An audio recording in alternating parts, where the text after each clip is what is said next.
Өглөөний мэнд хүргэе үзэгч та бүхэн сайхан амарцгаас нөөгийн өглөө ярилцлагын нэвтрүүлэг та бүхэндээ хүрэхэд бэлэн боллоо. Студид ирсэн зочноо танилцуулъя. За, Монголын залуучуудын холбооны олон нийтэд харилцах албаны мэргэжилтэн Гант ярьсан байна. Өглөөний мэнд сайхан амарсан уу? Сайн бацгаана уу? Өглөөний мэнд. За, тэгэхээр Монголын залуучуудын холбооноос бас сүүлийн үеийн сонир сайхан юу байна? Ажил ихтэй байна уу? За, манай Монголын залуучуудын холбоогоор бол сүүлийн үед сонир хичээхтэй байна. За, тэр дундаа бид бүхэн энэ тусгаар тогтнолын өдрөөр буюу энэ 11 сарын 26-нд иргэний хандгаа өргөх ёслолыг ерөн зохион байгуулах гээд нэлээд завгүй бужигнж байна. За, түүнээс гаднаас оны шилдэг оюутан шалгаруулах Аалма Матер гээд ийм ёслолын үйл ажиллагаа байна. За, мөн оюунлаг үйлсдэн гээд тэргүүний багш шалгаруулах ёслол. За, мөн алтан гарт эмч гээд бас шилдэг эмчнэр шалгаруулах ёслол гээд үнэндээ завгүй л гүцгээж байна тийм. Тэгэхээр 11 сарын 26 буюу тусгаар хөндлөлийн өдөр тий. Тэгэхээр энэ өдрүүдэд бас зохион байгуулагч арга хэмжээнийхэн талаар бас манай үзэгчд мэдээлэл өгвөл одоо оролцогчдод ямар хүмүүс байх ёстой бэ тий. Тэгэлгүй яг Монголын залуучуудын холбоо бол иргэний хандгаа өргөх ёслолыг энэ жил 14 дэх жилдээ бол зохион байгуулж байгаа. Монгол улсын ерөнхий сайдын ивэлд оролцож жил болгон зохион байгуулагддаг. Ийм бас хүндэтгэлтэй арга хэмжээ байгаа. За, энэ удаагийн арга хэмжээ нь бол энэ жил 16-наас хүрж байгаа 8 загварын сурагчид маань оролцож байна. За, тэр дундаа бид бүхэн энэ жил бас нэлээд өрмөц байдлаар зохион байгуулах гэдэг үүднээс нийслэлийн 7 дүүргээс за мөн орон нутгаас за тэр дундаа бас нөгөө нэг тусгай сургууль гэж ярьдаг те хөгжлийн бэрхшээлтэй хүүхдүүдийн тийм сургуулиудаас бас хүүхдүүдийг оролцуулж энэ арга хэмжээгээ бас нэлээд өргөөрөнд зохион байгуулахаар ийм бэлтгэл ажилд ороод явцгааж байна да. Тэгэхээр яг болох газар нь хаана уу тэгээд орон нутгаас оролцсон гэж байна те. Тэгэхээр өшөө бас дэлгэрэнгүй мэдээлэл өгвөл одоо бас ерөнхий агуулга дотор нь одоо яг ястал дээр одоо андгаа өргөх ёслоос гадна бас ямар үйл ажиллагаа зохион байгуулах юм болоо. Тэгэлгүй яг за ер нь бол төрийн ордны их танхимд жил болго уламжлал болдог. За энэ жил ч бас мөн төрийн ордны их танхимдаа болно. За тэгээд орон нутгаас бол төлөөлөл оролцож байгаа. За тэр дундаа Дундгов аймгаас шилдэг сурагчид маань хүрэлцэн ирж оролцож байна. За үүнээс гадна бид бүхэн бас нөгөө нэг илүү өргөн цар хүрээтэй зохион байгуулъя гэдэг үднээс орон нутгийн залуучдын холбоо, орон засаг даргын тамгын газартай хамтраад энэ арга хэмжээгээ бас орон нутгийнхаа хүүхдүүдэд зориулаад орон нутагт нь зохион байгуулъя гэдэг бас ийм үйл ажиллагааг зохион байгуулж байгаа. За энэ үйл ажиллагаа маань бол зарим аймагуудад 26-ныхаа өдөр, зарим аймагуудад бол үүнээс дараа ч юм уу эсвэл өмнө нь бас ийм зохион байгуулах хэрэгтэй байгаа. За хөтөлбөрийн хувьд бол бас нэлээд томоохон төлөвлөсөн ажлууд бол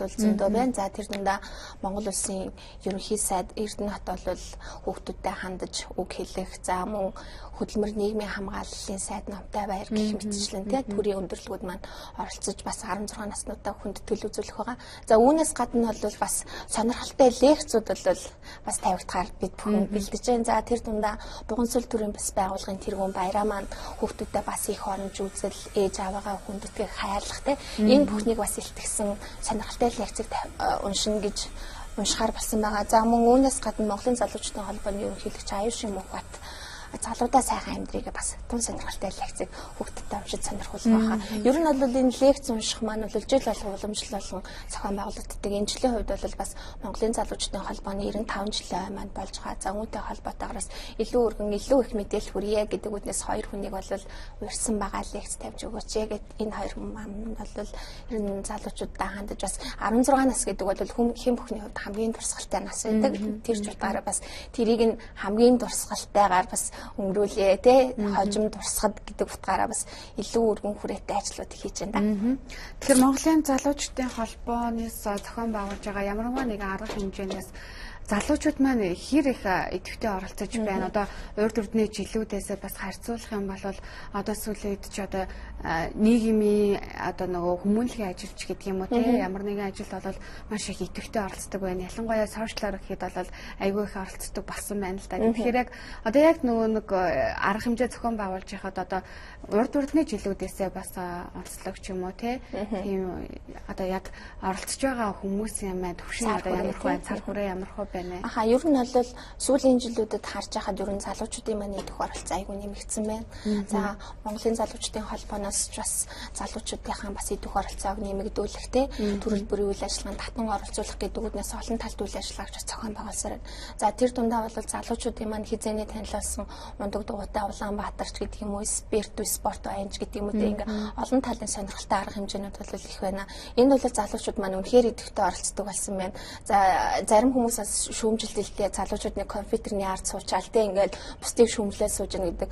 Гэхдээ одоо яг ингээд тоогоон дотор нь орж байгаа хүний хувьд бол манай залуучууд маань бол үнэхээр идэвхтэй болсон байна. За манай Монголын залуучуудын холбоо бол 21 аймаг, 9 дүүрэг, за тэгээд 333 сумдад бол салбар холбоо зөвлөлттэй байгаа. За тэднэр маань бол бас орон нутгийн залуучуудаа идэвхжүүлэхдээ салбар бүрийн залуучуудыг идэвхжүүлэх маш олон ажлыг зохион байгуулж байна. Тэр дунд бол залуучууд үнэхээр идэвхтэй бас өөр өөрсдийнхөө дуу хоолойг илэрхийлж ингэж оролцдог болсон байна л да. Тэгэхээр одоо залуучуудын холбоог ерөнхийдөө одоо яг нөө төрийн өндөрлөгөөч гэдэг юм уу те хэр их одоо төвшөж ажилтгуу одоо бас нэг дэмжиж ажилтгуу тэр төлөв мэдээлэл асууж. Ер нь манай залуучдын холбоо чинь төрийн бус байгууллага тэгэл яг хоо ер нь бол Еврика эрдэм шинжилгээний хурал иргэний хангаа өрх ёслолч гэдэг юм уу те иймэрхүү арга хэмжээг бол одоо ингээд төрийн өндөрлөгүүдийн ивэлд оролоод ингээд зохион байгуулагддаг. Бусад үйл ажиллагаа маань бол жинхэнэ ста бор зүрхээрээ гэдэг юм уу те ийм байдлаар бид бүхэн зохион байгуулалт явж байна. Яг хоо бас нөгөө нэг төрийн байгууллагууд маань дэмжлэг үзүүлэхдээ иймэрхүү асуудлууд бол байдаг л та. Гэхдээ ер нь бол ихэнх үйл ажиллагаа маань ер нь өөрсдийнхөө зохион байгуулалтаар ингээд явцдаг да. Тэгэхээр хамтарч ажиллах боломж бол ер нь нээлттэй байгаа тийм. Тэгэхээр одоо энэ иргэний хангахын тухай бас юу яхад энэ иргэний хангаа өргөх ёслолыг маань энэ жил хүүхэд гэр бүл залуучуудын хөгжлийн газар маань бол хамтран зохион байгуулж байгаагаараа бас онцлог болж байгаа л да. Ер нь бол ерөнхий сайд маань ивэлд ороо зохион байгуулаад за тэр дундаа бол засгийн газрын хэрэгжүүлэгч агентлаг болох энэ хүүхэд гэр бүл залуучдын хөгжлийн газар маань бол яг хамтран зохион байгуулж гэдэг утгаараа за тэгэхээр бас энэ хүүхэд гэр бүл залуучдын хөгжлийн газар маань бол бас онцлогтой энэ жил бас цоо шинээр байгуулагдсан ийм газараа урд нь хүүхдийн төлөөтэй байж байгаа. Тэгэхээр ер нь бол бас залуучууд хүүхэд гэр бүл залуучуудын бас яг ингээд тусгайлсан дагнсан нэг агентлаг бий болоод те ингэж байгаа нь бас нэг бодлын талархууштай зүйл юм аа. Зөвхөн ингээд залуучдын холбоо бас ингээд дүр засаг дуу хоолойгоо хүргээд байх биш. Яг энийг ингээд төлөрсөн нэг газар болоод агентлаг болоод ингэж байгаад нь бол залуучууд бид бүхэн бас маш их баяртай байна. Андгаа өргөх ёслол бол мэдээж сайхан болно. Гэхдээ бас нөгөө яг энэ яслаараа дамжуулаад бас миний хувийн зүгээс одоо өдөрчтэй ч гэдэг юм одоо яг нөгөө 16 нас дээр насанд хүрч байгаа хүүхдүүд маань болохоор одоо би ингээд насанд хүрчлээ гэж юм хийж үсгийг хүсдэг ч гэдэг юм уу тиймэрхүү тэмүүлээд бас байдаг тийм. Тэрэн дээр нь төшөглөөд бас одоо яг 16 насанд хүрээд юу байх хэвээр ингээд тэр ойлголтуудыг бас сайн өгсөн зүгээр ах гэж бодож байна л та тийм. Иймэрхүү талын арга хэмжээ хэрэг зохион байгуулалт юм болоо одоо яс суртахуунданч гэдэг юм уу одоо нөгөө нэг сэтгэл зүй талаас нь тийм нөлөөлөх лекц сургалтуудыг хэр зохион байгуулалт юм болоо. Бид бүхэн 2014 оноос эхлээд ер нь 11 сарыг 16 наснуудыг саруулахын зарласан байгаа л да. Тэгээ ер нь энэ хүрээндээ бол залуучуудад бас нэг хувь хүний хүмүүжил олох тэр төлөвшил олох тийм төрөл бүрийн лекц сургалт за дүүнчлэн одоо нэг томоохон албан байгууллагатай танилцахтай бас тэр нь мэрэгчлээ сонгоход нь өөрсөнд нь бас төхөн болох хэмжээчлэн иймэрхүү ажлуудыг бол зохион байгуулдаг байгаа. Тэгээд мөн бас манай залуучдын холбоо чинь дэрэгдээ айгүй олон клубүүдтэй шүү дээ. Тэр клубүүд маань бас элсэх боломж хүүхэд залуучууд маань бол үнэхээр боломж бол нээлттэй байдаг. Тэр шудараа манай Монголын залуучдын холбоо чинь 16-аас 39 гэсэн бас нэлээд насны хувьд айгүй тийм өргөн цар хүрээтэй хамрагддаг. Тэгэхээр ер нь бол бүх насны залуучууд нээлттэй. Тэр дундаа бас 16 наснуудаа зориулсан төрөл бүрийн сургалт, лекц, манай чинь дэрэгдээ сургалт судалгааны policy төв гэдэг байгаа. Тэр төвийнхэн маань бас 16 наснууд маань зориулсан төрөл бүрийн сургалттай хичээлүүдийг орж байгаа. Тэр түүнээс онцлох юм бол mega skills гэдэг залуучуудад нэг ур чадвар олох ийм сургалтанд бол 16 наснууд за зөвхөн 16 наснууд ч гэлгүй те бүх насных ингээ хамрагтай авах юм боломжтой сургалт эхэлж байгаа. За тэгэхээр бас ёслолын арга хэмжээ бол тутахгүй болох гэж байгаа юм байна. Тэгэхээр бас мэдээж 800 сурагч 800 гаруй ер нь тийм. 800 гаруй сурагчид маань бас андгаа өргөх тангар өргөх ёслолын арга хэмжээс болох гэж байгаа юм байна. Тэгэхээр одоо цаашдаа бас Монголын залуучуудын холбоо бас ямар ажил хийхээр төлөвлөж байна, нийгэмдээ бас одоо толгомцсон асуудлыг шийдэх гэдэг юм уу те. Тэр зүгээс бас ямар ажлуудад төлөвлөж байгаа вэ? Тэр чиглэлд бол манайх ч нөгөө нэг залуучуудаа чиглэсэн төрөл бүрийн сургалтууд зохион байгуулдаг байгаа. За үүнээс гадна бас нөгөө нэг шилдэг залуучуудаа алдаршуулах, урамшуулах иймэрхүү зүйл бас жоохон тутмаг байд юм болов гэдэг үгнээс бас салбар бүрээр ингэж шилдэг залуучуудаа тодруулах юм үйл ажиллагаа байна. За үүнээс гадна мэдээж уламжлалаас үйл ажиллагаанууд болох спорт баян өндөг дугуйтай Улаанбаатар ч гэдэг юм уу иймэрхүү томоохон арга хэмжээнүүд маань бол цаашд үргэлжлээ явнаа. Хүмүүнлэгийн ажил хэрэг зохион байгуулж байна. Ер нь бол манайх чинь дэрэгдээ нөгөө нэг асуудал ихэлсэн 16 байнгын хороо байдаг те. Тэр дундаа хүмүүнлэгийн байнгын хороо гэж бас яг энэ чиглэлийн асуудлыг дагнж хариуцсан бас юу байгаа. За өнгөрсөн хугацаанд бол ахыг аврыа ингээл бас иймэрхүү томоохон ажлуудыг бас өрнүүлж исэн. Энэ удаад ч гэсэн эдгээр үйл ажиллагаануудаа үргэлжлүүлээд бас явж байгаа. За тэгэхээр Монголын залуучуудын холбоо гэдэг яриад байдаг. Яг одоо яг юу хийдэг юм бэ гэдэг юм уу олон хүмүүс байдаг л та. Тэгэхээр бол чиглэлийн асуудлуудыг болоод төвшүүлээд бас ажиллаад явж байгаа. Ялангуяа одоо нэг залуустай болвол ухамсар талаас нь бол илүү суулгаж өгвөл зүгээр юм болов янз янзын лекц семинарт бас ахиухан шиг бас хамрагдаасаа гэж боддог юм л та. Тэгэхээр мэдээж бас танаад одоо байгууллагад эсхийг хүрч байгаа олон хүмүүс байж магадгүй юм. Тэгэхээр яаж эсэх боломжтой байдаг юм болоо? Ер нь бол манай Монголын залуучдын холбоо чинь ер нь бол өөрөө нээлттэй гишүүнчлэлтэй байгууллага байхгүй. Ягаад тэгэхээр ер нь 16-аас 39 насны хоорондох залуучууд бол Монголын залуучдын холбооны гишүүн гэж явдیں۔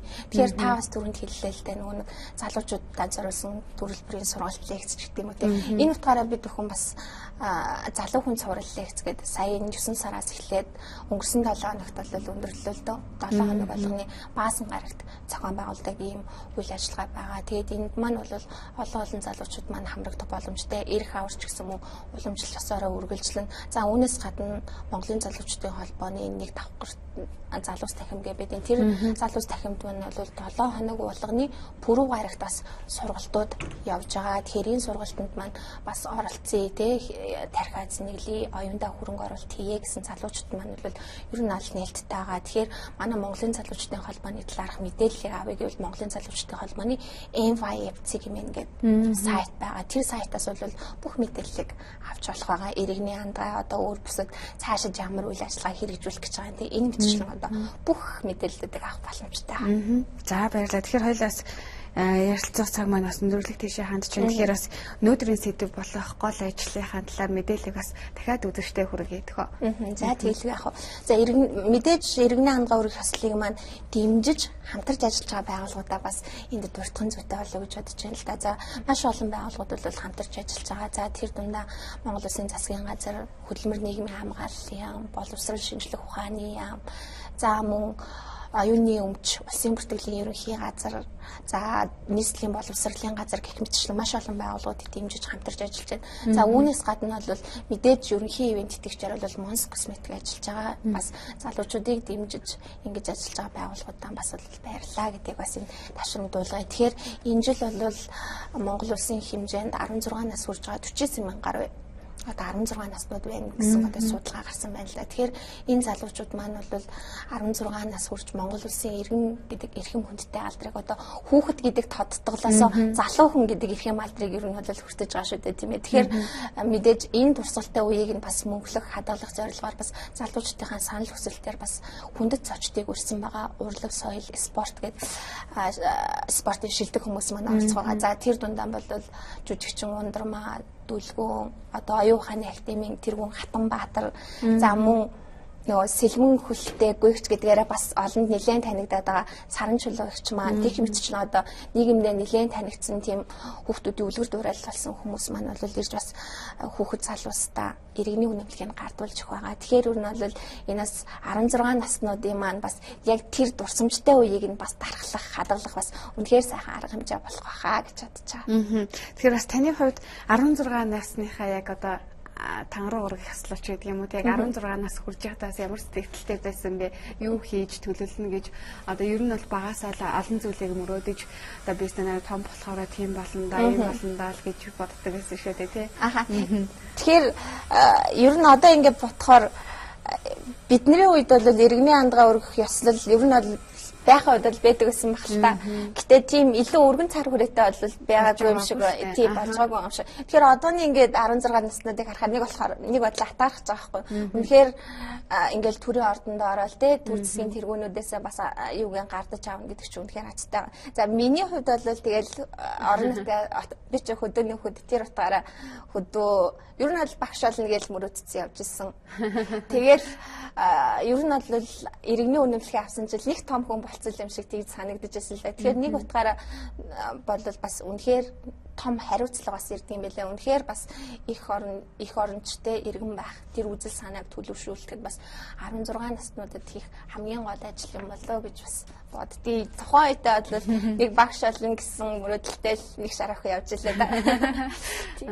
Тэглээ 16 нас гэж насанд хүрчлээ.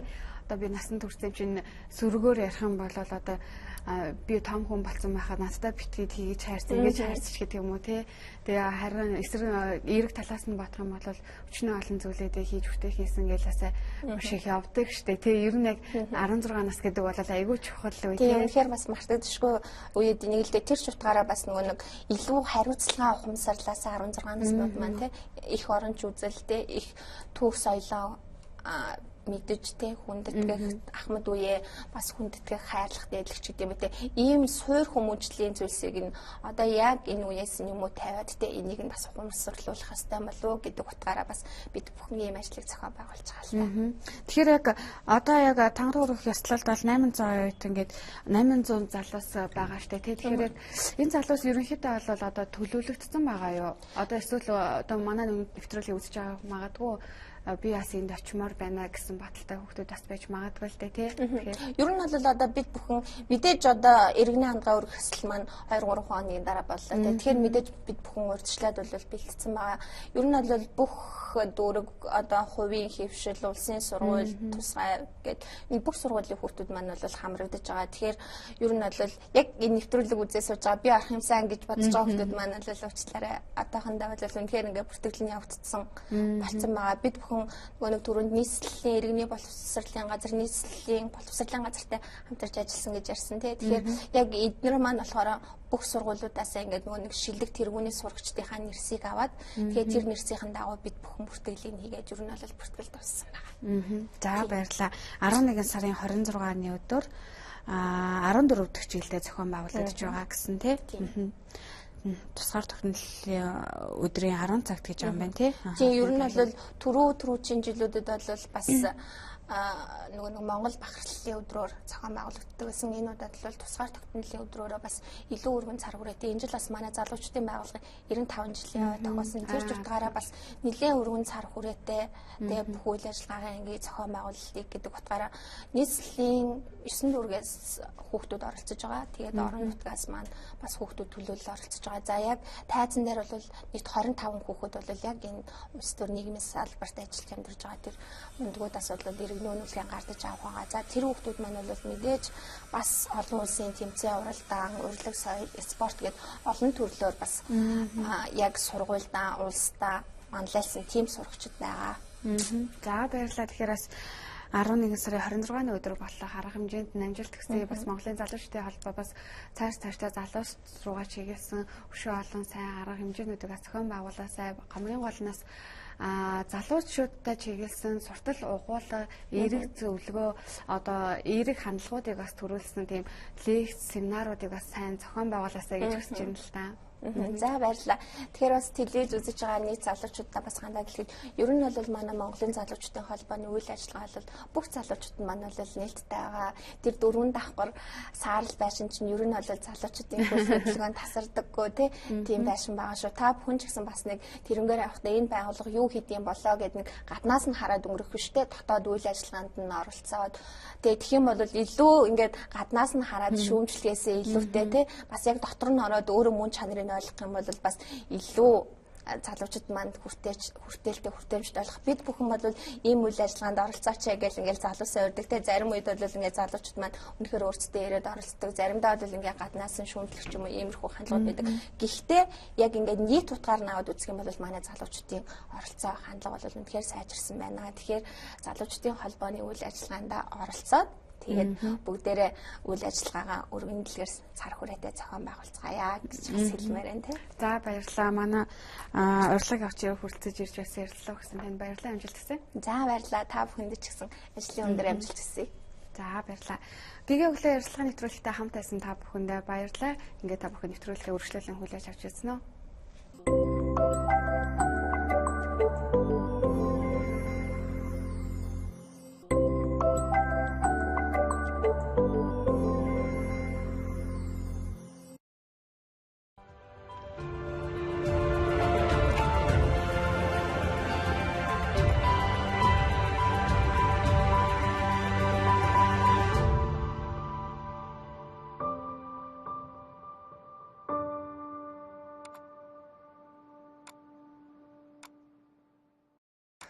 Сарын 24-ний пүрэв гарагийн цагийн агаар мэдээлэл эхлэхэд бэлэн боллоо.